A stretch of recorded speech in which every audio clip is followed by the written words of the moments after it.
നല്ല നീളം പയർ കിട്ടിയിട്ടുണ്ട് കേട്ടോ. എന്നാൽ പിന്നെ നമുക്ക് മെഴുക്കുരട്ടി ഉണ്ടാക്കിയാലോ. ആദ്യമേ തന്നെ പയറെല്ലാം നമുക്കൊന്ന് നീളത്തിൽ അരിഞ്ഞെടുക്കണം. ഒരമുറി സവാള കൂടി നമുക്ക് അരിഞ്ഞെടുക്കാം. നമുക്കിതിനോടൊപ്പം ഒരു 1-2 പച്ചമുളകും കൂടെ ചേർക്കാം. ഇത്രയേ ഉള്ളൂ. ഇനി നമുക്ക് എളുപ്പത്തിൽ മെഴുക്കുരട്ടി ഉണ്ടാക്കാം. അതിനായി ഞാൻ പാൻ അടുപ്പത്ത് വെച്ച് കുറച്ച് വെളിച്ചെണ്ണ ഒഴിച്ചിട്ടുണ്ട്. വെളിച്ചെണ്ണ ഒന്ന് ചൂടാകുമ്പോൾ കറിവേപ്പില ഇട്ട് കൊടുക്കാം. ഇതിലേക്ക് നമുക്ക് അരിഞ്ഞു വെച്ചിരിക്കുന്ന പയറും പച്ചമുളകും കൂടെ ചേർത്ത് കൊടുക്കാം.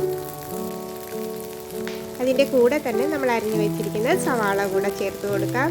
ഇനി ഇതെല്ലാം കൂടെ ഒന്ന് നന്നായി നിരത്തി വെക്കണം.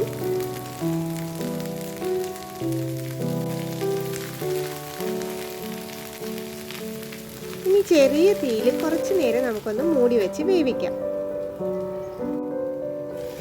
അടിയിൽ പിടിക്കാതിരിക്കാൻ നമുക്ക് ഇടയ്ക്കിടയ്ക്കൊന്ന് തുറന്ന് ഇളക്കി കൊടുക്കാം. 1-2 തവണ നമുക്കിതുപോലെ ഇടയ്ക്കൊന്ന് ഇളക്കി കൊടുത്ത് അടച്ചു വെച്ച് വേവിക്കാം. എങ്കിലേ നമ്മുടെ പയറിൻ്റെ പച്ചമണമൊക്കെ ഒന്ന് മാറി നന്നായി ഒന്ന് വെന്ത് കിട്ടുള്ളൂ.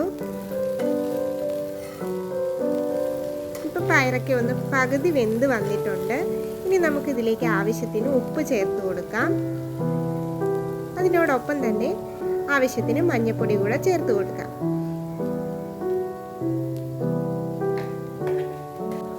ഇനി ഇതെല്ലാം കൂടെ നന്നായി ഒന്ന് യോജിപ്പിക്കണം.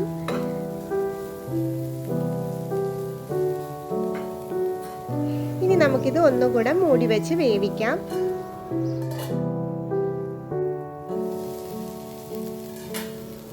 ഇപ്പം നമ്മുടെ മെഴുക്കുരട്ടിയൊക്കെ ഏകദേശം റെഡിയായി വന്നിട്ടുണ്ട്.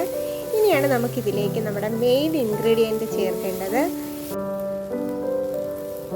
മറ്റൊന്നുമല്ല, ഇതിലേക്ക് ഇനി നമുക്ക് ചേർക്കേണ്ടത് ഒരു പിടി തേങ്ങ കൂടിയാണ്. തേങ്ങ ഇട്ട് കഴിയുമ്പോഴാണ് കേട്ടോ ഈ മെഴുക്കുരട്ടിക്ക് നല്ലൊരു ടേസ്റ്റ് കൊണ്ടുവരുന്നത്. ഇത്രയേ ഉള്ളൂ. നമുക്കിനി തീയൊക്കെ ഓഫ് ചെയ്യാം. അങ്ങനെ നമ്മുടെ പയർ മെഴുക്കുരട്ടി ഇവിടെ റെഡിയായി വന്നിട്ടുണ്ട്. എത്ര എളുപ്പത്തിലാണ് നമ്മളിത് ഉണ്ടാക്കിയെടുത്തത് അല്ലേ. നമ്മുടെയൊക്കെ വീട്ടിൽ മെഴുക്കുരട്ടിയോ തോരനോ ഇല്ലാത്ത ഒരു ദിവസം പോലും കാണില്ല അല്ലേ.